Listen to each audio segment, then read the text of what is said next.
5 grosses erreurs à ne pas faire en dropshipping. Donc dans cette vidéo, je vais te montrer vraiment les 5 plus grosses erreurs que moi j'ai pu commettre durant mon petit parcours d'entrepreneur dans le dropshipping. Je vais te montrer mes 5 plus grosses erreurs et je vais également te montrer comment tu vas pouvoir justement les éviter. Dans cette vidéo, je vais te partager également beaucoup de valeurs, tu vois. Je vais te partager justement mes erreurs, ça va également te permettre de gagner du temps dans ton business et de gagner justement de l'expérience par rapport à mon expérience à moi, par rapport à mes erreurs à moi. Tu vas gagner énormément de temps, crois-moi. C'est des erreurs où justement tu vas gagner du temps et de l'argent. Mais avant de commencer cette vidéo, j'aimerais te rappeler déjà comment tu vas pouvoir gagner un coaching gratuit avec moi-même.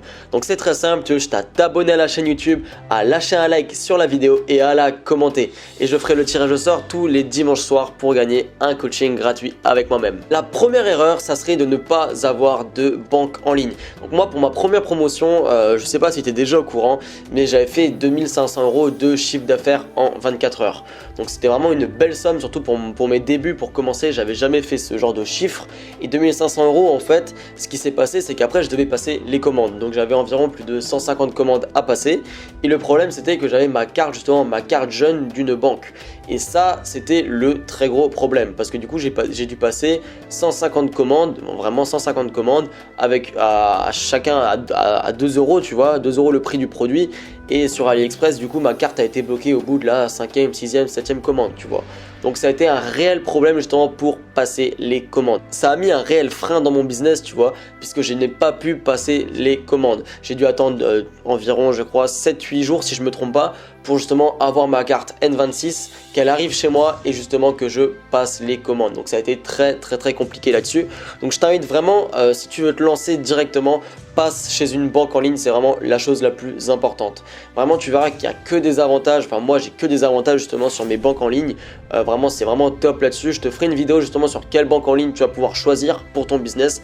Mais tu verras que il n'y a que des avantages. La deuxième très grosse erreur, alors moi, j'ai failli la commettre, c'était se lancer sans se former.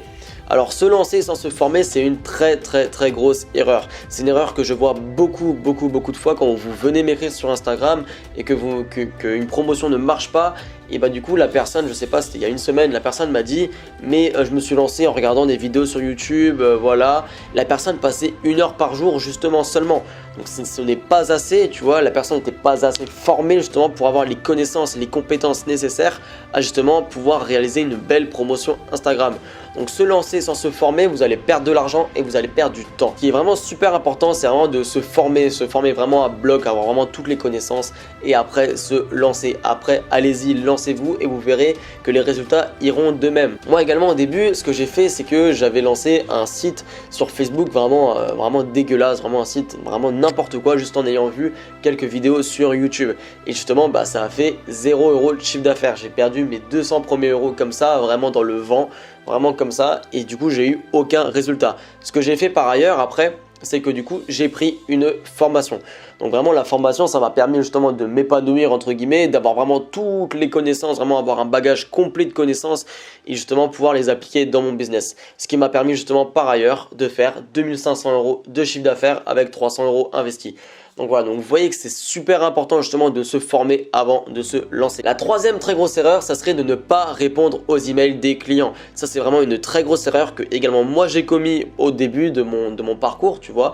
En fait, le problème, c'est que justement quand tu ne vas pas répondre aux emails des clients, les clients vont justement être entre guillemets un peu stressés de ne pas recevoir leurs commandes. Et du coup, ce qui va se produire justement derrière ça, c'est qu'en fait, du coup, il y aura pas mal de litiges, tu auras pas mal de litiges du coup dans ton entreprise, sur PayPal, sur Stripe, parce que du coup les clients vont justement avoir le litige plus facile, tu vois, ils vont plus porter plainte, enfin tu auras vraiment de plus gros problèmes, tu vois, financiers et judiciaires derrière ça. Si tu ne réponds pas aux emails des clients, si tu ne gères pas ton SAP, ça va te poser un réel problème dans ton site et dans ton business. Et ça tu vas vraiment le voir, je t'invite vraiment à te concentrer là-dessus. Si tu fais une promotion Instagram, si tu lances des promotions sur Facebook également, il faut vraiment que tu aies un SAV solide, tu vois, que tu aies quelqu'un qui réponde aux mails. Si toi tu ne te sens pas capable, essaye de déléguer ça à quelqu'un d'autre, tu vois. Mais c'est vraiment super important de toujours répondre aux emails des clients. La quatrième très grosse erreur également, c'est de cibler les mineurs. Cibler les mineurs, ça je pense que vous le savez, je vous l'ai assez rabâché sur cette chaîne. Quand vous ciblez les mineurs, c'est vraiment la pire chose à faire. C'est vraiment la pire chose à faire, tout simplement pourquoi? Parce que les mineurs, ils ne sont pas bancarisés. ils n'ont pas de pouvoir d'achat et du coup ils n'ont pas de carte bancaire. Du coup ça va être très compliqué, ils vont demander à papa, maman, à l'oncle, à le cousin, cousine, à son frère et soeur de venir payer justement le produit et justement ça sera plus vraiment de l'achat impulsif. Et comme vous savez en dropshipping c'est essentiellement de l'achat impulsif. Donc vraiment là-dessus justement ne ciblez jamais, mais vraiment jamais les mineurs. Donc ça c'est une très grosse erreur que moi je n'ai pas commise justement parce que moi j'avais les connaissances nécessaires justement pour savoir qu'il ne fallait pas mettre de l'argent sur les mineurs. Mais c'est quelqu'un justement qui est venu m'écrire sur Instagram il n'y a pas longtemps, qui a fait une promotion. La personne l'a payé 800 € l'influenceuse et elle a eu 0 résultat. Donc tout simplement pourquoi? Parce qu'en fait l'influenceuse elle avait 18 ans et sa communauté avait entre 13 et 17 ans. Donc là voilà, vous voyez que la communauté n'était pas du tout bancarisée, le produit n'était pas du tout adapté à la communauté de l'influenceuse. Enfin voilà, c'était vraiment une catastrophe. Du coup, peut-être sur les 100 000 vues en story, il y a eu du coup 0 vente. Il y a eu vraiment 0 vente. Et ça, c'est tout à fait normal et compréhensible parce que justement, la communauté de l'influenceuse n'avait pas de pouvoir d'achat. Donc vraiment, ne jamais cibler les mineurs parce que du coup, ça va être une très grosse erreur de les cibler. Le cinquième point également qui a été pour moi une très grosse erreur, mais vraiment une très grosse erreur, ça a été de ne pas retravailler avec les influenceurs. Ça c'est vraiment quelque chose que je regrette vraiment essentiellement, de ne pas avoir retravaillé avec les influenceurs qui ont été vraiment pour moi vraiment qui m'ont explosé mes résultats, vous voyez, des influenceurs qui ont vraiment tout cartonné.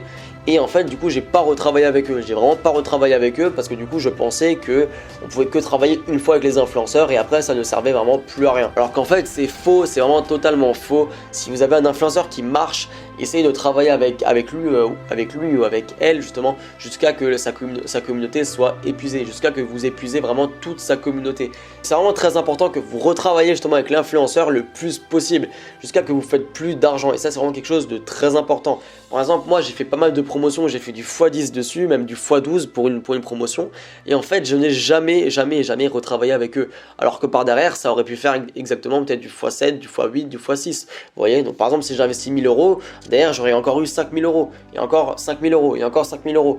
Du coup j'ai laissé pas mal d'argent sur la table justement en ne retravaillant pas avec les influenceurs. Donc voilà, donc c'est tout pour cette vidéo, j'espère que je t'ai apporté encore un maximum de valeur. J'espère que justement les 5 erreurs là tu vas pas les appliquer dans ton business et que justement tu sauras maintenant quoi faire par rapport à mes erreurs, mes plus grosses erreurs que j'ai commises dans le business. Si la vidéo t'a plu, n'hésite pas à lâcher un like, à la commenter et à t'abonner à la chaîne YouTube. Ça te permettra également de gagner un coaching gratuit quotidien avec moi-même. Donc moi je te retiens pas plus longtemps, je te dis du coup à la prochaine et explose tout. Allez, ciao!